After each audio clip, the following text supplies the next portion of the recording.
Something could happen on this show. You never can tell.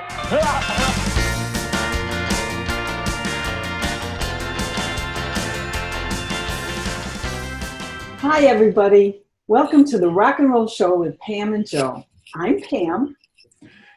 And I'm Joe. Great to be with everybody tonight. Before we introduce our very, very special guest, please like the Dick Biondi film, check out our Facebook group, and please like our Facebook page. Tonight we have an incredible guest, kind of out of the box for us, but still very powerful, still very, very special nonetheless. He's a former Illinois state representative and senator.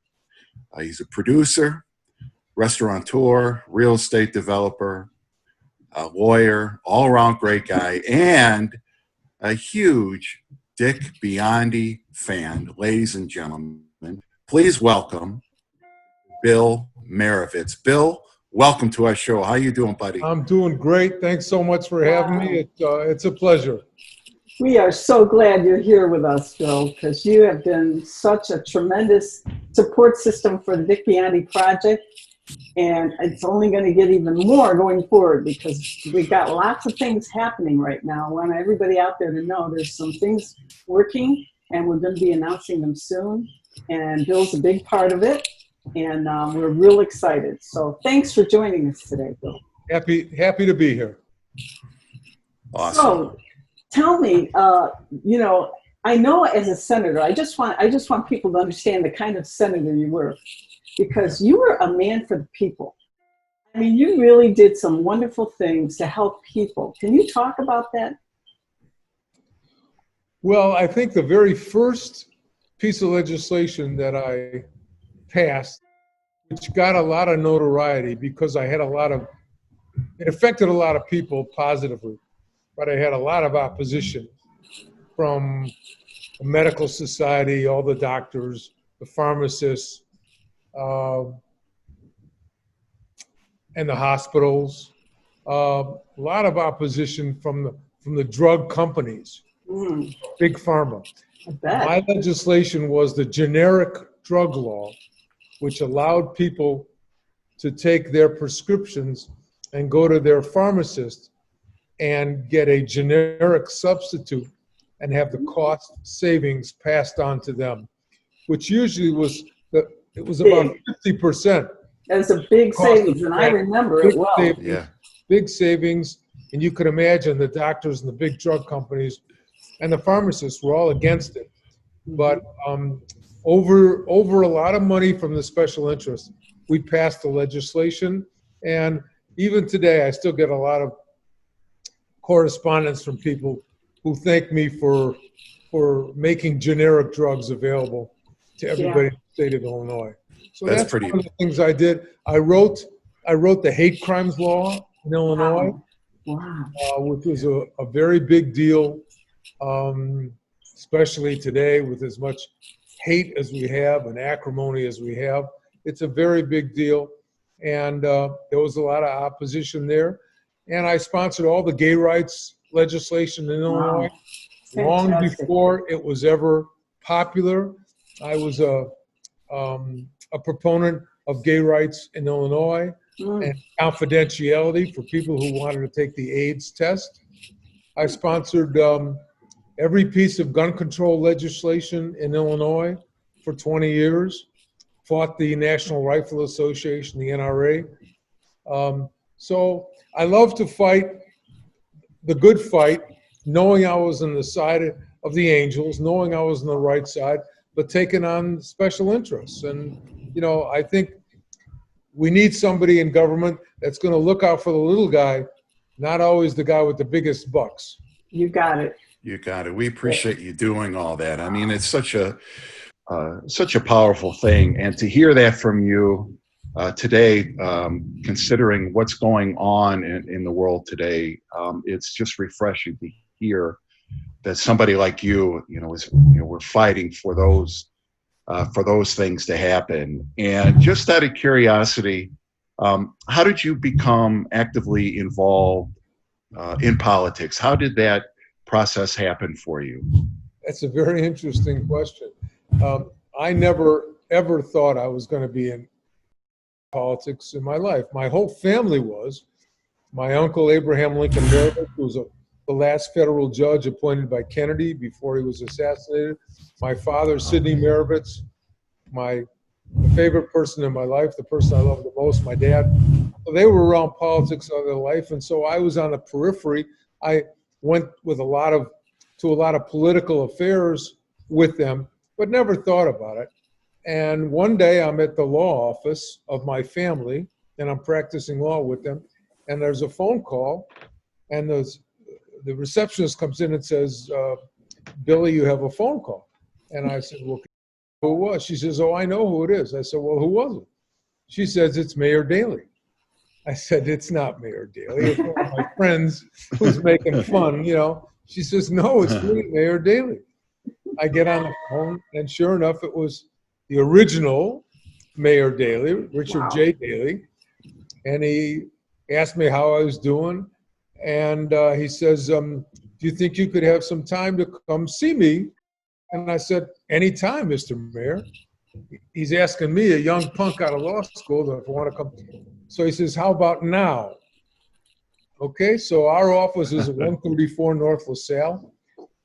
I walked out the door of the office, right into City Hall, which is right across the street. Went up to the 5th floor. He greeted me with a bear hug, and he said, Will, he always called me Will. He said, Will, I need you to do me a favor. I said, you want me to do you a favor? Anything, Mr. Mayor. He said, I want you to run for office. There's a particular seat on the north side, and I lose every time I run somebody. I don't want to lose anymore.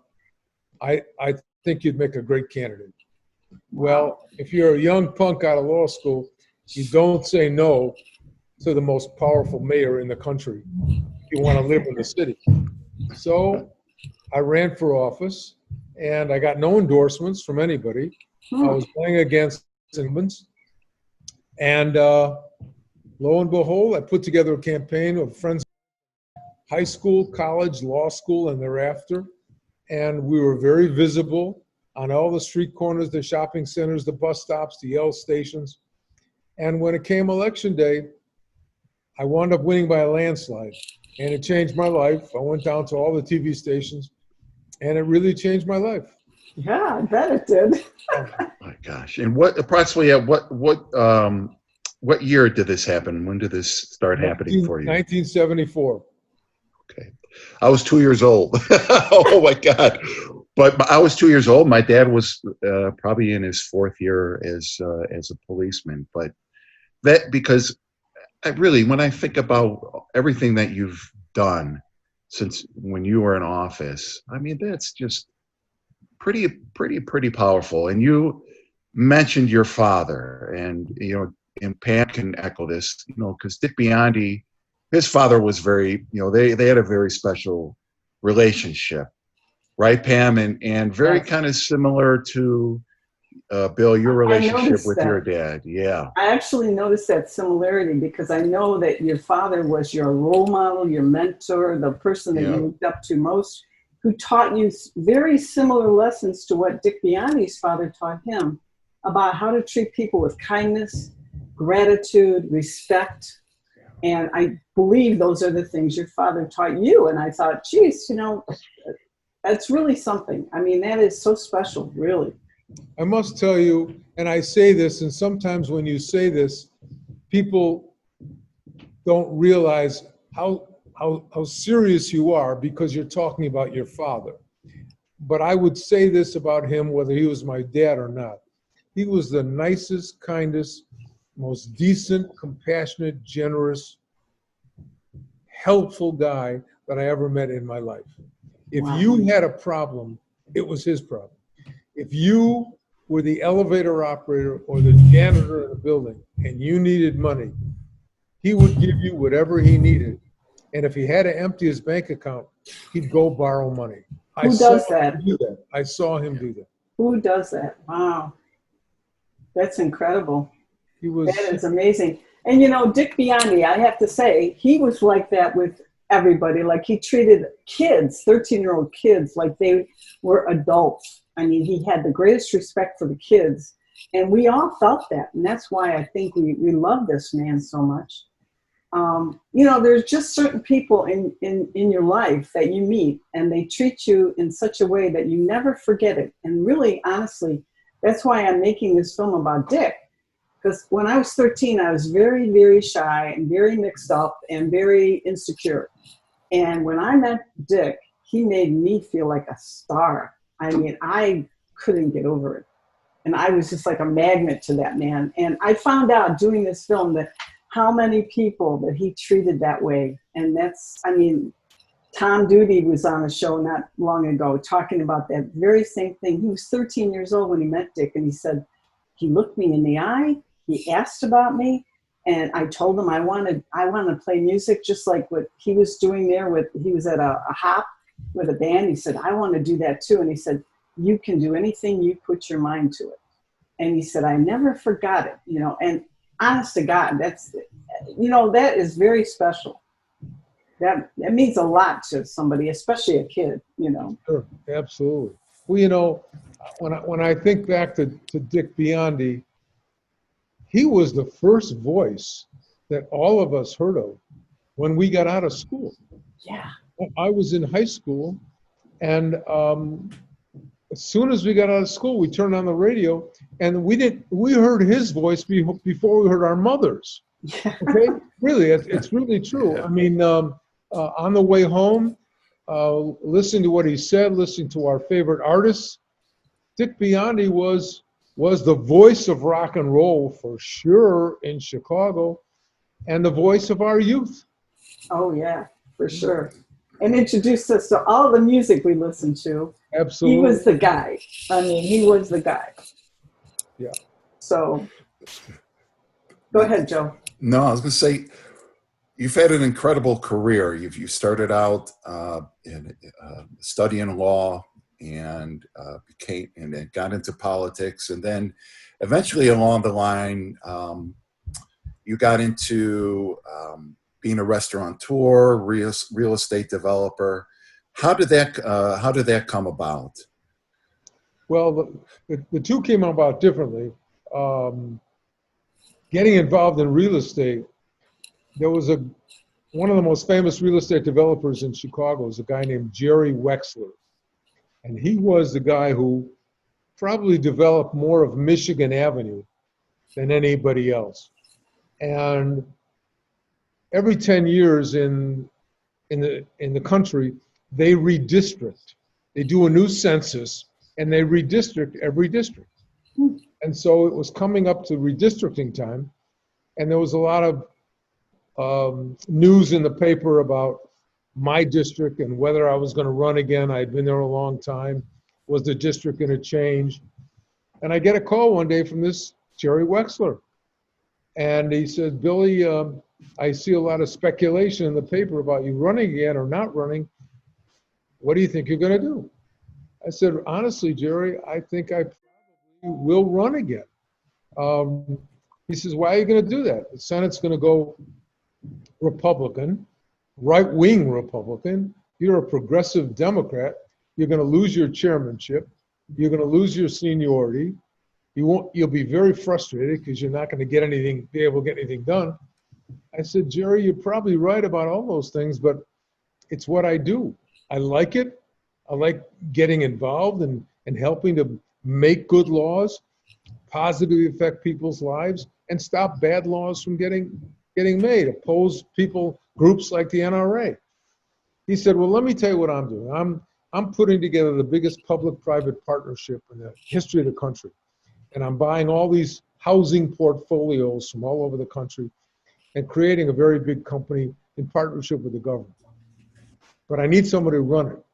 I need somebody who has three qualities: somebody who knows how to get things done, somebody who I can trust, and somebody who knows how to work with people. And I've been watching your career, and I think you're the right guy for the job. I said, Jerry, I don't know anything about real estate. I'm not a real estate guy. He said, I'll teach you everything you want to know. Well, he kept after me, and finally I agreed to do it, and I had to announce had a press conference and announced that I wasn't going to run again. I was going to go head up this new company for Jerry Wexler. And so now I'm finishing my term in the Senate. I don't file to run again. I'm finishing my last year. Mm-hmm. Jerry gets lymphoma and dies. He's got 4 daughters. The 4 son-in-laws sue to break up the company and sell the assets. They want to get their money out. And I'm kind of lost. Yeah. Can't go back to the Senate. I have no other career. I mean, I didn't want to practice law full time. So I had to figure out a way to make lemonade out of lemons. I took in one partner who was a friend of Jerry Wexler's and bought a lot of the land in River North and put up 60-story buildings. My partner had good banking connections, new construction. I found the deals, made the deals, and the rest is history. It really transformed River North. Fortunately, we sold it before the crash, and it was a great opportunity. Now, as far as restaurants go, and of course we put restaurants in all those buildings. Mm-hmm. I became friends with a guy named Richard Melman, who had a bunch of restaurants in my district where I ran. And so I would always say to Richard, you know, if you're ever going to take in a partner, give me a call if you're ever going to take in investors. And I said, Richard, I also would love you to open a delicatessen. I think that'd be great. Well, one day he called me, he says, I'm opening a restaurant. It happened to be a Scoozy on Huron. And he gave me the opportunity to invest. And I invested with him. Scoozy lasted 30 years. It was great. And since then, I've invested with him in a lot of restaurants, including Joe Stone Crab here in Las Vegas. I actually opened the one in Washington, D.C., RPM, Tavern on Rush, Lux Bar, a lot of different restaurants. And I've opened my own restaurant like Carnival, which is on Fulton and Halsted. So Beautiful. I love that. I've gotten into the restaurant business. And of course, if you have good partners and a good team, a good management team, restaurants are a tough investment, especially today, obviously. But they've been very good to me. Richard's been very good to me over the years. And that's how I got into the restaurant business and the real estate business. Awesome. You don't do anything small, do you? No. Well, I do believe that the thing that turns me on, Pam, more than anything else today is not money, it's not power, it's creativity. It's creating something that wasn't there. Yeah. And that's how the musical came about. I came up with this idea to do a musical about the 2016 Chicago Cubs. Yep. But this was, the idea came to me in February of 2016, before the season ever started, before they ever reported for spring training. Did you actually think, is this why you did it, because you thought maybe they were going to win that year? Or did you? Well, I thought they had as good a team as any team in baseball. I didn't know if they were going to win. Obviously, they hadn't won in 108 years. Yeah. But I did think they had as good a chance as anybody. And I thought that we'd create a family on the north side that own a bar in Wrigleyville, and we'd watch this family of generational Cub fans go through highs and lows, ups and downs, adversity, anxiety. We'd watch the family dynamics as the season unfolded. Yeah. And lo and behold, we became world champions, and we opened Miracle last opening day. It was fantastic too, and thank you for inviting me. I had a My ball. pleasure. The music was I'm happy to say we won the award as the best new musical in Chicago. Congratulations. It's great. I remember the 2000 when the Cubs won the 2016 World Series.